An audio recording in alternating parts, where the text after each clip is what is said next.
بسم اللہ الرحمن الرحیم۔ پیارے دوستو السلام علیکم، امید ہے کہ آپ سب خیریت سے ہوں گے۔ سوال و جواب کے ٹاپک پر میں ایک نئی ویڈیو کے ساتھ حاضر ہوں۔ آج 5 بھائیوں نے پوچھے ہیں سوالوں کے جواب، تو میں سوال اور جواب لے کر حاضر ہوں۔ تو چلو دوستو ویڈیو کرتے ہیں شروع۔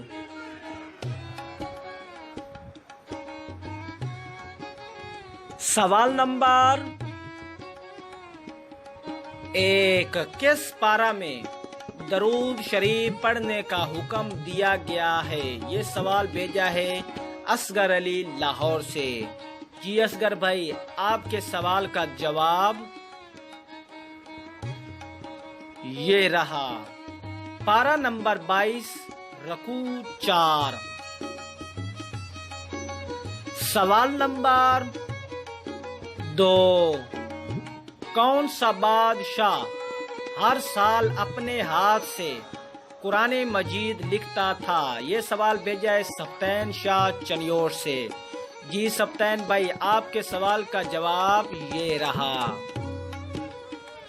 سلطان ابراہیم غزنوی۔ سوال نمبر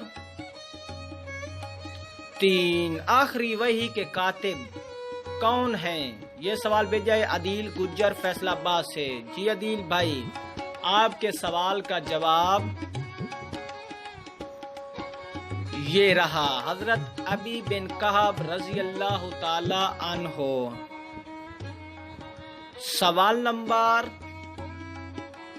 4، وہ کون سی نماز ہے جسے پڑھنے سے پہلے تھوڑی دیر سونا ضروری ہے؟ یہ سوال پوچھتے ہیں امان اللہ لیہ سے۔ جی امان بھائی، آپ کے سوال کا جواب یہ رہا، نماز تہجد کی نماز۔ سوال نمبر 5، کس وقت بسم اللہ پڑھنا حرام ہے؟ یہ سوال پوچھتے ہیں اعظم علی پاک پتن سے۔ جی اعظم بھائی، آپ کے سوال کا جواب یہ رہا، حرام کام کرتے ہوئے، جیسا کہ شراب پیتے ہوئے، جوا کھیلتے ہوئے۔ پیارے دوستو، یہ تھی آج کی ویڈیو۔ اسلام سے ریلیٹڈ جو بھی آپ سوال پوچھنا چاہتے ہیں، اپنا نام، شہر کا نام اور اپنا سوال بھیج دیں یوٹیوب چینل بھٹی 407 پر۔ آپ کو ملے گا آپ کے سوال کا جواب۔ اگر ویڈیو اچھی لگی ہو تو چینل کو سبسکرائب اور لائک کرنا اور بیل آئیکن کو پریس کرنا، تاکہ میری ہر آنے والی نئی ویڈیو آپ تک پہنچتی رہے۔ والسلام۔